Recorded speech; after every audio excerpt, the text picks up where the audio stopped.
ചിലതൊക്കെ ഞാൻ ഋതികയോട് പറഞ്ഞിട്ടുണ്ട്. ഋതിക ആ കാര്യങ്ങള് സാറിനോട് സംസാരിക്കും. സാർ അതിനെ എതിർക്കരുത്. മനസ്സിലായില്ല. ഋതിക തന്നെ സാറിനോടത് സംസാരിക്കും. അപ്പൊ സാറിനത് മനസ്സിലാവും.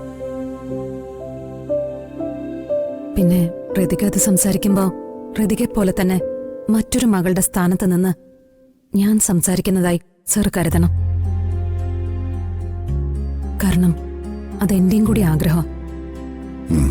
കാലം നമുക്ക് ചിലപ്പോ അപൂർവങ്ങളിൽ അപൂർവങ്ങളായ ചില നല്ല മനുഷ്യരെ തരും. സാർ ഈ കാലത്തിന് ആവശ്യമായ ഒരു മനുഷ്യനാണ്. ഇനിയും പൊതുജനങ്ങൾക്ക് സാറിനെ കൊണ്ട് ആവശ്യമുണ്ട്. All the best. പിന്നെ ഇടയ്ക്ക് ഞാൻ നിങ്ങളെയൊക്കെ കാണാൻ വീട്ടിലേക്ക് ഇറങ്ങാം. ഹൃദയ ഇന്ന് തന്നെ ഡൗൺലോഡ് ചെയ്യൂ. കാണൂ നിങ്ങളുടെ ഫേവറേറ്റ് ഷോസ്.